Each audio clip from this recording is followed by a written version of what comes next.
I've sold office chairs and gaming chairs for years. I have a ton of experience with both, so I think I have a unique perspective on gaming chairs versus office chairs and why you might buy one over the other. The multicolored bucket seat design is what has made gaming chairs so popular. This is not something we see on the office chair market. It gives the chair a unique look, but it is also the thing that keeps almost every gaming chair from being ergonomic. The concept is cool.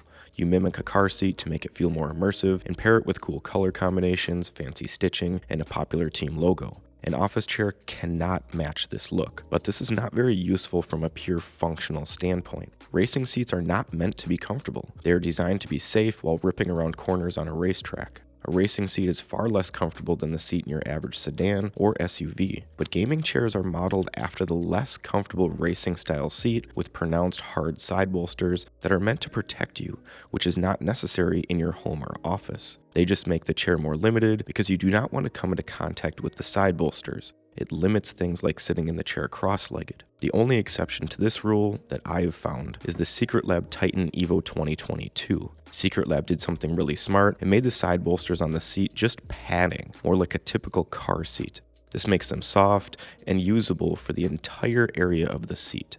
There is a huge price range in both gaming chairs and office chairs, but there are a couple things to consider. The first is that when comparing equally priced gaming and office chairs will typically have more functionality simply because a portion of the build on a gaming chair needs to go into that custom look of the chair. The fancy stitching, multicolored design, and logos cost money, and sacrifices need to be made in other areas to sell an equally priced product. The second rule to consider is that the cap on office chairs is much higher than gaming chairs. I would consider the Secretlab Titan Evo 2022 to be the best gaming chair I've seen, and it currently sells for $549 in the standard upholstery option. $549 will get you a mid-tier office chair, like a Eurotech Vera, Haworth Soji, Steelcase Series 1.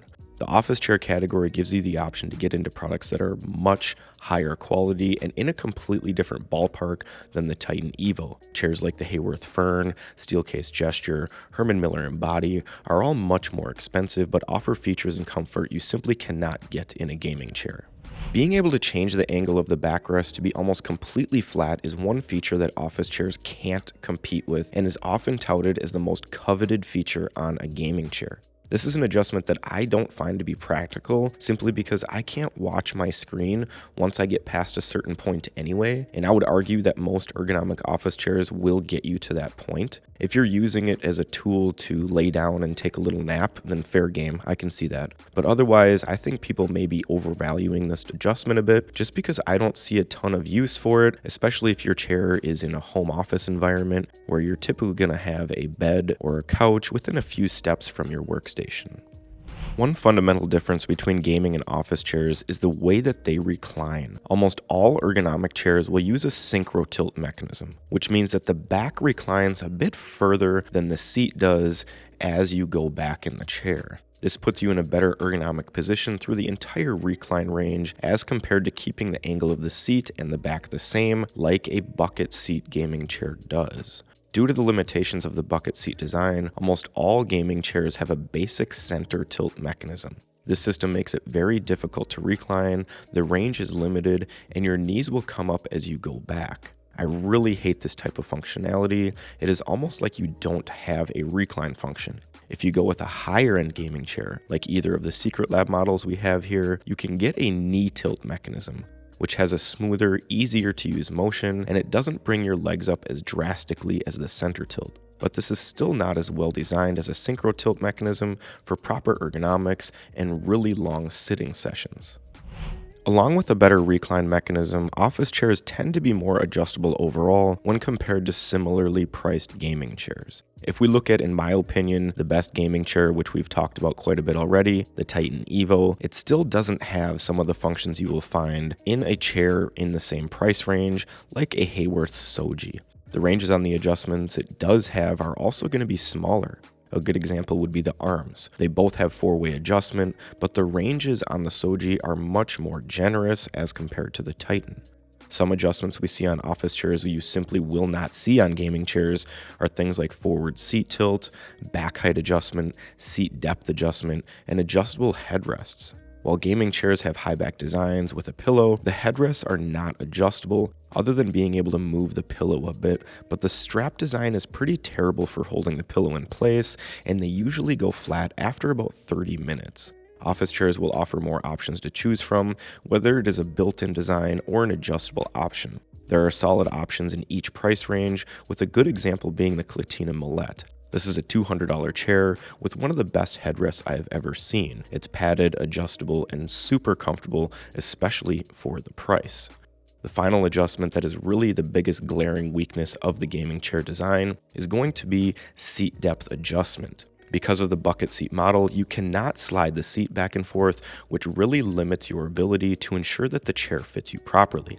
As you can see in the two chairs here, the GT Racing chair and the Titan Evo, one model is a little too short for me and one model is a little too long. There's really nothing I can do about it because I cannot adjust this like I would be able to do on a lot of ergonomic office chairs.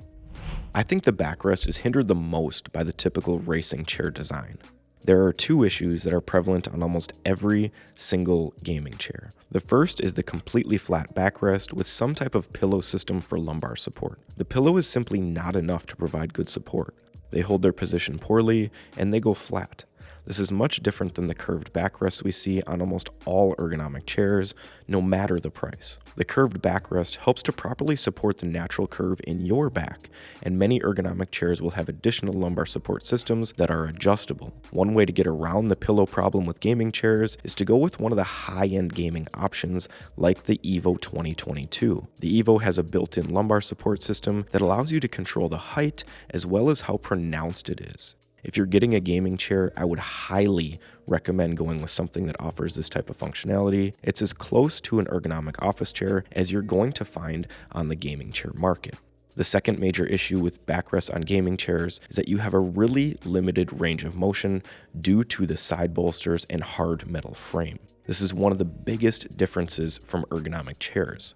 Most ergonomic chair designs are moving toward a more open back with flexible frames. The side bolsters will oftentimes push your shoulders forward, and you have almost no range of movement as compared to an ergonomic chair. This is probably the number one reason why I cannot get comfortable in a gaming chair.